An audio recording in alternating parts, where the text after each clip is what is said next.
Imagine this. You wake up one morning and reach for your phone before your eyes have fully adjusted to the light. Your fingers move on autopilot, scrolling through carefully curated lives. Perfect moments frozen in pixels. You see success, beauty, happiness, all packaged in squares and stories. And then, almost imperceptibly, something shifts inside you. A tightness in your chest, a whisper that sounds like inadequacy. You glance at your reflection in the darkened screen between posts, and for a split second, you don't recognize yourself. Not because you've changed, but because you've forgotten who you were before you started performing. In this video, we're going to explore how to break free from it, because the day you stop living for others is the day you begin to live at all. Stay until the end, because the final insight we'll share is the most important one, the one that will help you truly detach from the weight of other people's opinions and reclaim the freedom of your authentic self. Before we dive in, if you're someone who values deep reflection and personal growth, if you're on a journey to understand yourself and the world on a deeper level, make sure you subscribe to this channel, leave a like, and share this video with someone who needs to hear it. Because today, we're not just talking about confidence or self-esteem. We're uncovering the psychological and philosophical truth behind one of humanity's greatest sources of suffering, the fear of judgment. Here's the question that should terrify you. What if the person you've become isn't really you at all? What if every choice you've made, the career path you chose, the words you swallow at dinner parties, the dreams you've quietly abandoned was never truly yours? What if you've been living your entire life as an actor in someone else's screenplay, reciting lines written by people who don't even know your name? Consider the mathematics of your existence. You have perhaps 80 years on this planet, if you're fortunate. That's roughly 29,200 days. Now ask yourself, how many of those days have you lived according to your own compass versus the compass of others? How many mornings have you dressed not for yourself, but for invisible judges? How many conversations have you navigated not with honesty, but with calculation? Wondering, what will they think of me if I say this? How many versions of yourself have you killed in the silence between what you felt and what you said? The paradox is exquisite in its cruelty. We are born as ourselves, perfect in our authenticity, crying when we're hungry, laughing without self-consciousness, expressing every emotion with the purity of someone who doesn't yet know that the world is watching. Then, slowly, systematically, we are domesticated. We learn that love has conditions. That acceptance comes with a price. That belonging requires sacrifice, not of what we have, but of who we are. We are taught that our value is determined by external validation, that we exist only in the reflection we see in other people's eyes. And so we begin the exhausting work of becoming acceptable, molding ourselves into shapes that might earn approval, might avoid rejection, might finally make us worthy of the love we've been seeking everywhere, except within ourselves. But here's what makes this trap so ingenious. You don't even realize you're in it.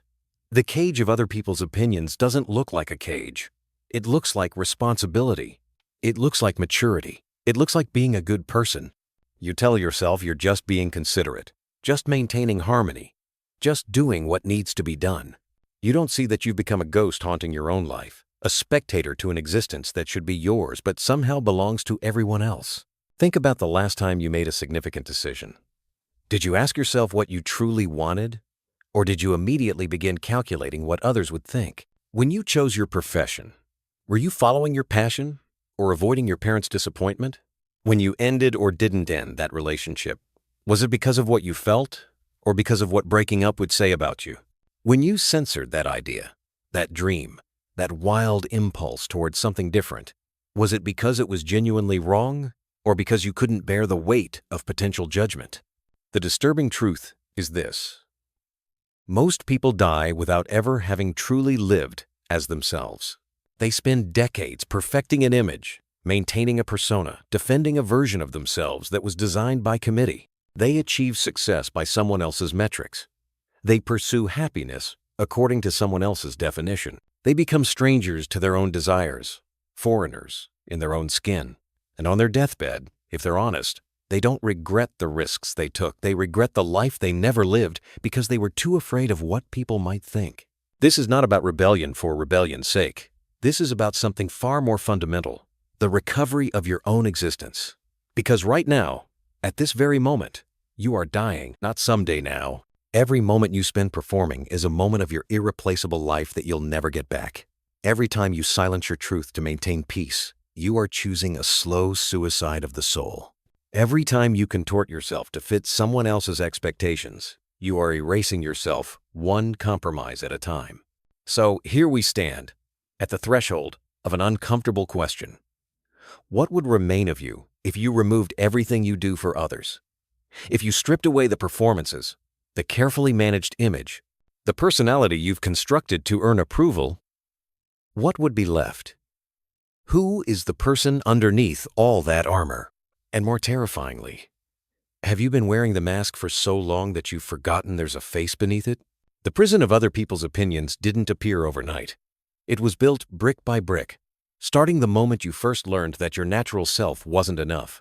Perhaps it was the first time a parent's face registered disappointment. Perhaps it was a teacher's correction that felt like rejection. Perhaps it was the playground, where children, those brutal enforcers of conformity, taught you that being different meant being alone. These weren't dramatic traumas. They were quiet lessons, repeated so often they became the architecture of your psyche. Human beings are social creatures by evolutionary design. For millennia, belonging to the tribe meant survival, and exile meant death. This ancient programming still pulses through your nervous system, making rejection feel not like a social inconvenience, but like a mortal threat. Your ancestors, who cared deeply about the group's opinion, lived long enough to pass on their genes. Those who didn't, the true individualists of the Stone Age, often perished alone. You are the descendant of people who learned to fear judgment, and that fear is encoded in your biology. But here's where the evolutionary mechanism becomes a modern tragedy. We no longer live in small tribes, where reputation directly correlates with survival. We live in a world of strangers, of fleeting digital interactions, of people whose opinions of us will be forgotten before sunset. Yet your brain hasn't caught up. It still treats a stranger's disapproval on social media with the same neurological alarm system it would have used for tribal exile 10,000 years ago. Your amygdala, that ancient fear center, cannot distinguish between genuine social threats and phantom ones. It sounds the alarm regardless, flooding your body with cortisol and adrenaline, preparing you to fight or flee from dangers that don't exist. The philosopher Friedrich Nietzsche saw this trap clearly over a century ago. He spoke of herd morality, the tendency of individuals to surrender their uniqueness in exchange for the comfort of belonging. Nietzsche believed that most people never become themselves because they're too busy becoming what others expect. He wrote that the individual has always had to struggle to keep from being overwhelmed by the tribe. The tribe offers safety, but the price is your soul. It demands that you think as they think, value what they value, fear what they fear. And most people pay this price without hesitation, trading their authentic self for the illusion of security. Carl Jung, the great Swiss psychologist, identified this mechanism with surgical precision.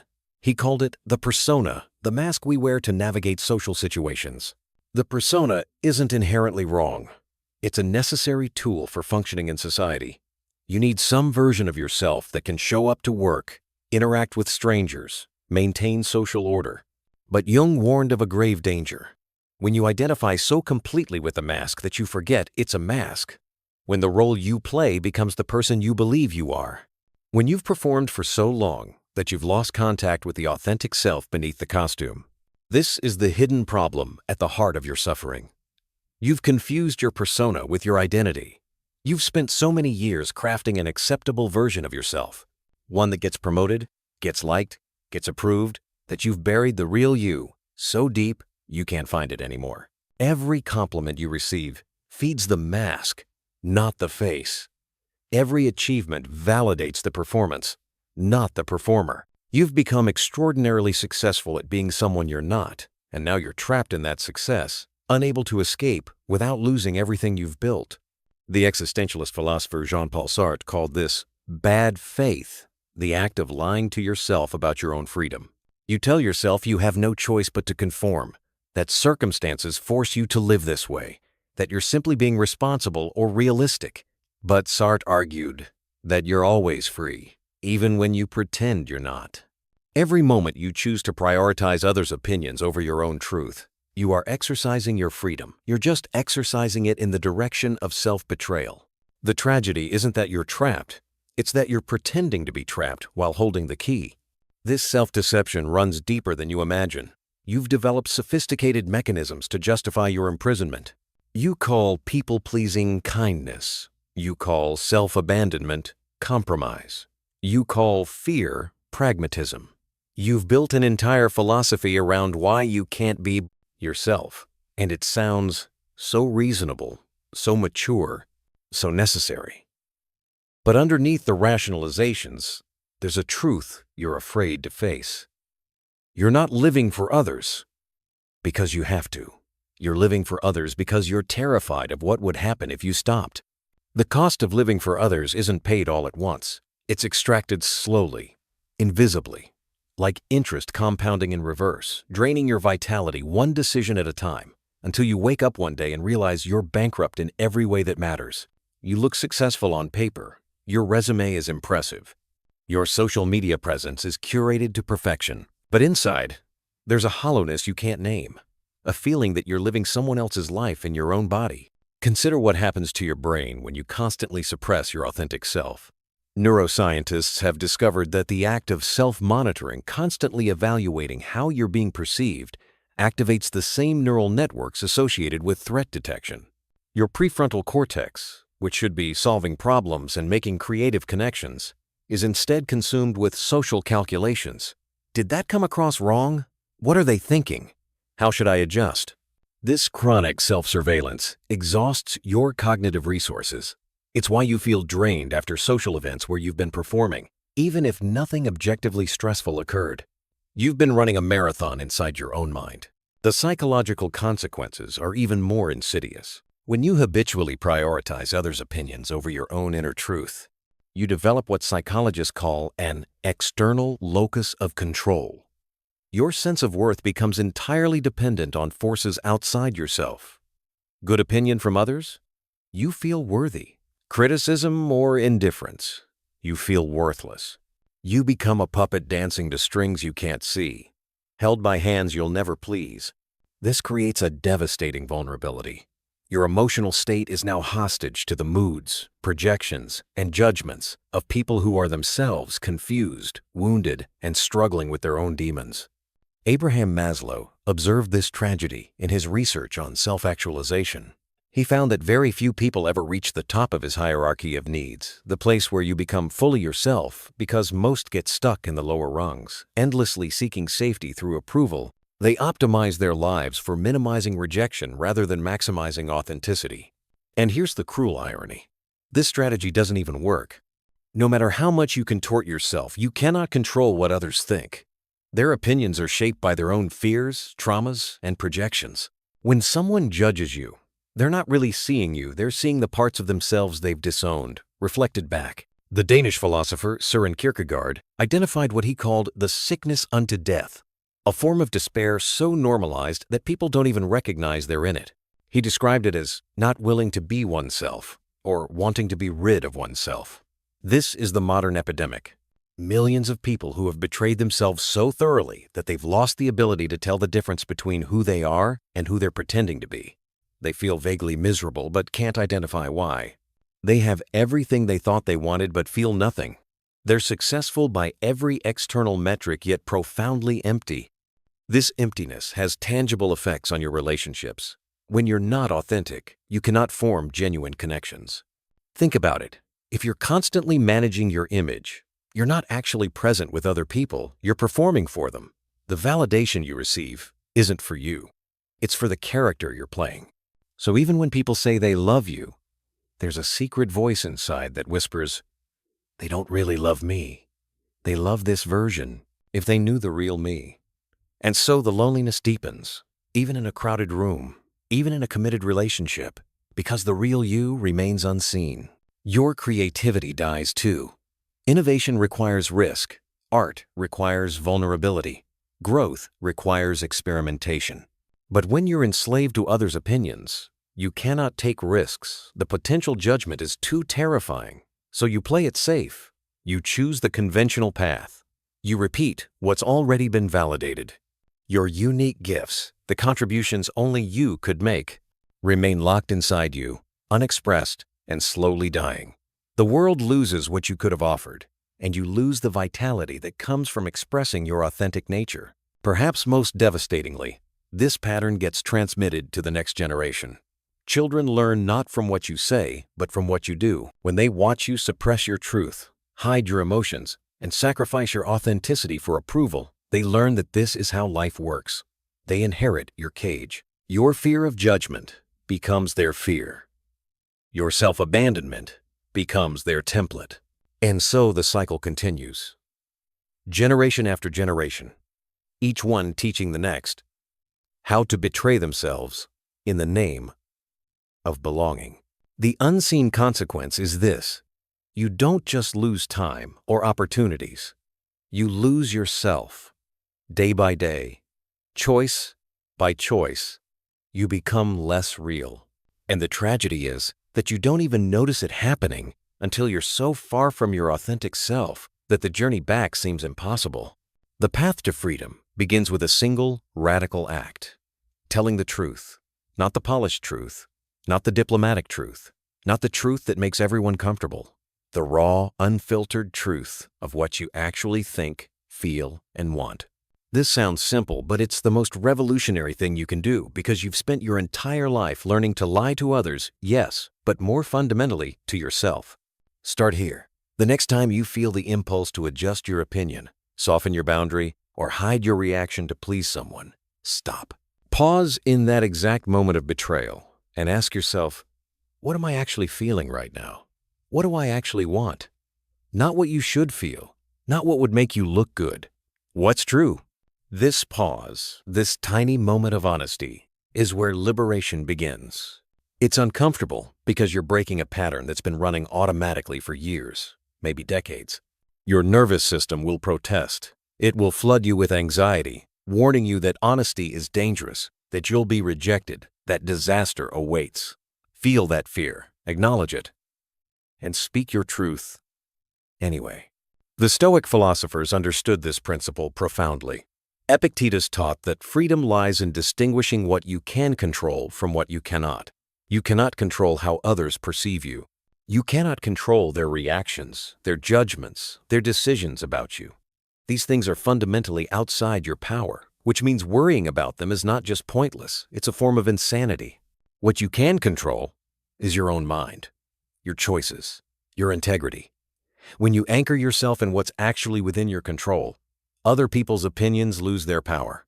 They become weather, sometimes pleasant, sometimes harsh, but ultimately just passing phenomena that don't define your worth. Marcus Aurelius, the philosopher emperor, faced this challenge at the highest levels of power. He wrote in his private journals, "It never ceases to amaze me. We all love ourselves more than other people, but care more about their opinion than our own." He recognized the absurdity of this pattern and made a practice of questioning it daily. He would remind himself that the opinions of others are just thoughts in their minds, fleeting, unstable, often forgotten within minutes. Why should these ephemeral judgments have more weight than your own carefully considered values? Here's a counterintuitive truth that will transform your life. The people you're trying so hard to please don't actually think about you as much as you imagine. They're too busy worrying about what you think of them. Everyone is trapped in the same prison, obsessing over their own performance, terrified of their own judgment. When you realize this, something shifts. You see that you've been shadowboxing with phantoms. The critics you fear are mostly in your head, and even the real ones are too preoccupied with their own insecurities to focus on you for long. The psychologist Carl Rogers discovered through decades of therapy that the path to growth is radical self-acceptance. He found that people change, not by trying to be different, not by performing improvement, but by accepting themselves exactly as they are. This is the paradox. The curious paradox is that when I accept myself just as I am, then I can change. When you stop fighting against your authentic self, when you stop seeing parts of yourself as unacceptable, you remove the shame that keeps you trapped. Shame thrives in secrecy and dies in the light of acceptance. Once you accept all of yourself, the parts you're proud of, and the parts you've hidden others' judgments, lose their sting because there's nothing left for them to expose. Build a practice of solitude, not loneliness, solitude. Time alone, without distractions, without your phone, without input from others. In this space, your authentic voice can emerge. It's been buried under years of social conditioning, but it's still there, waiting. Meditation, long walks in nature, journaling without censorship, these practices create the conditions for self-discovery. When you spend time in genuine solitude, you begin to hear the difference between your true desires and the desires you've borrowed from others. You start to distinguish between guilt, which signals you've violated your own values, and shame, which signals you violated someone else's expectations. Learn to disappoint people. This is perhaps the most difficult skill, but it's essential. Every time you say yes when you mean no, you're teaching others that your boundaries don't matter and teaching yourself that your needs are less important than their comfort. Start small. Decline an invitation you don't want to accept. Express an opinion that might be unpopular. Share something real instead of something polished. Yes, some people will be uncomfortable. Some might even leave. Let them. Anyone who needs you to be inauthentic to stay in relationship with you is not truly in relationship with you. They're in relationship with your mask. The people meant for you will recognize your truth and be drawn to it, not repelled by it. Study the lives of those who broke free. Socrates chose death over compromising his principles. Galileo faced persecution for stating what he knew to be true. Vincent van Gogh painted in obscurity, scorned by critics, driven by an inner vision he couldn't betray. Frida Kahlo transformed her pain into art that violated every convention. These weren't people who didn't feel fear, they felt it acutely. But they chose their truth over their comfort. Their legacy reminds us that freedom doesn't come from being fearless. It comes from acting despite fear, from valuing authenticity more than approval. The rebellion isn't about becoming indifferent or arrogant. It's about relocating the source of your worth from outside to inside. It's about building a relationship with yourself so solid that others' opinions become interesting data rather than existential threats. When you know yourself deeply, when you've done the hard work of defining your values and living by them, criticism stops feeling like an attack and becomes simply someone else's perspective, one you can consider or dismiss based on its merit, not based on your need for approval. Here is the revelation that changes everything. The truth so simple yet so profound that once you see it, you cannot unsee it. The opinions of others have no inherent power over you. None. The power they hold is power you have granted them. Every single moment of your life, you are choosing consciously or unconsciously to give weight to their judgments or to withdraw that weight. This isn't metaphorical. It's literal. Right now, you're deciding what matters and what doesn't. You are the one keeping yourself imprisoned. This realization is simultaneously liberating and terrifying because it means you can't blame anyone else anymore. You can't say, "Society made me this way," or "I have no choice." You have always had a choice. Even in your darkest moments of conformity, even when you felt utterly trapped, you were choosing. Perhaps you were choosing the lesser pain approval over authenticity, but you were choosing nonetheless. And if you've been choosing your prison, you can choose your freedom. Think of your life as a flame. When you live according to others' expectations, that flame flickers wildly, vulnerable to every breeze of opinion that passes by. Someone praises you, the flame leaps. Someone criticizes you, it nearly goes out. You spend your days protecting this unstable flame from wind that you cannot control. But when you live from your authentic center, when you anchor yourself in your own truth, the flame steadies. It may not be the biggest or brightest flame in the world, but it burns true, and no wind can extinguish it because its fuel comes from within, not from without. The existentialist Jean-Paul Sartre proclaimed that freedom is what you do with what's been done to you. You cannot choose your past. You cannot undo the conditioning you received. You cannot erase the wounds inflicted by a world that demanded you be less than you are. But you can choose what you do now. You can choose whether to continue the pattern or break it. You can choose whether to pass your prison to the next generation or to model something different. This is your ultimate freedom. Not freedom from circumstances, but freedom in how you respond to them. Ralph Waldo Emerson wrote that, "To be yourself in a world that is constantly trying to make you something else is the greatest accomplishment." Notice he didn't say it's easy or comfortable. He said it's the greatest accomplishment because it is the ultimate act of courage, not the courage to face external dangers, but the courage to face yourself, to look at who you really are, with all your flaws and contradictions and unfulfilled potential, and say, "This is me. I will not apologize for my existence. I will not perform for your approval. I will live as myself, and that will be enough. Here's what happens when you finally make this shift. When you truly internalize this truth, life becomes astonishingly simple. Not easy, but simple. Decisions that once paralyzed you become clear because you're no longer weighing dozens of imagined reactions.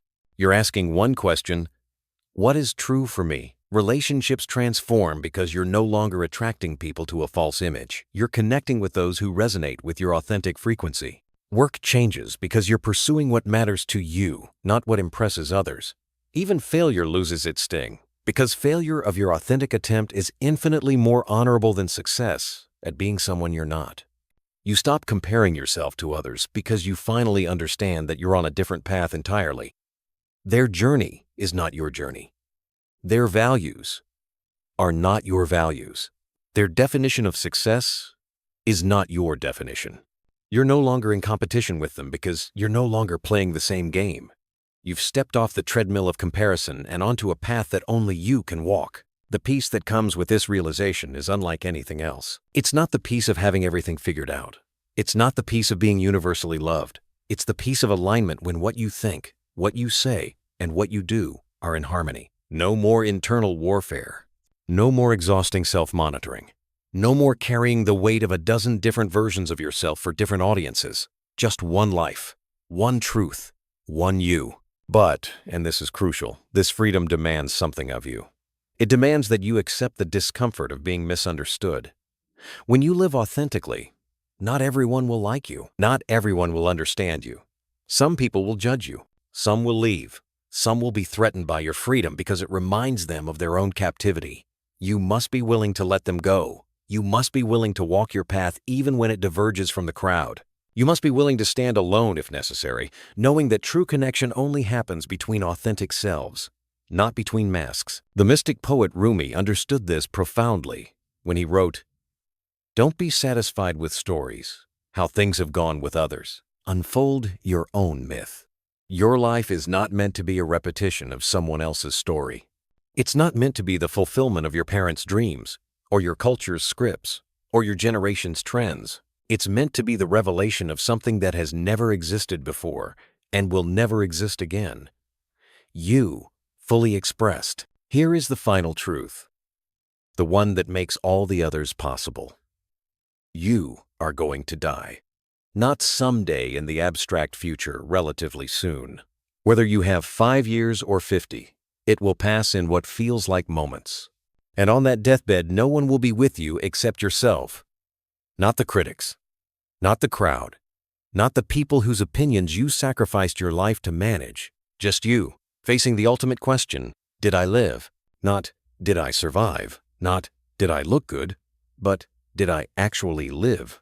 The tragedy would be to reach that moment and realize you didn't, that you spent your precious, irreplaceable life performing for an audience that wasn't even paying attention, that you never let yourself be seen because you were too busy being acceptable, that you died without ever having truly lived because you were waiting for permission that was never going to come. But it doesn't have to be that way. Right now, in this moment, you can choose differently. You can begin the work of becoming yourself. Not tomorrow, not when conditions are perfect, not when you feel ready.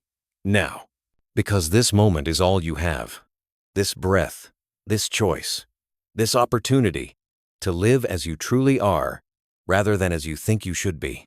So, here is your invitation. Stop. Stop performing. Stop editing. Stop calculating. Just for a moment, let yourself be exactly as you are. Feel the relief of that. Notice how much energy you've been spending on maintaining the illusion.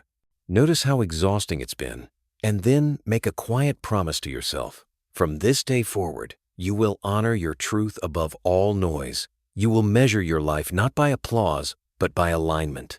You will live from your center, not from the periphery of everyone else's expectations. This doesn't mean you become cruel or thoughtless. It means you become honest. It means you speak your truth with kindness, but without apology. It means you respect others' right to their opinions while not allowing those opinions to define your worth. It means you finally give yourself permission to exist as you are. The world doesn't need another imitation. It has enough of those. What it desperately needs is your authenticity, your unique perspective. your specific gifts that can only be expressed through you. When you have the courage to be yourself, you give others permission to do the same. Your freedom becomes their invitation. Your truth becomes their possibility. So begin today. Begin now. Not with some grand gesture, but with one small act of honesty, one boundary set, one truth spoken, one choice made from your center rather than from fear. And then another, and another, until slowly, the person you are and the person you present to the world begin to converge, until the mask and the face become one, until you can finally look at yourself in the mirror and recognize who's looking back. This is not the end of something. It's the beginning of everything. The moment you stop living for others and start living for yourself, life doesn't just change, it finally, truly begins.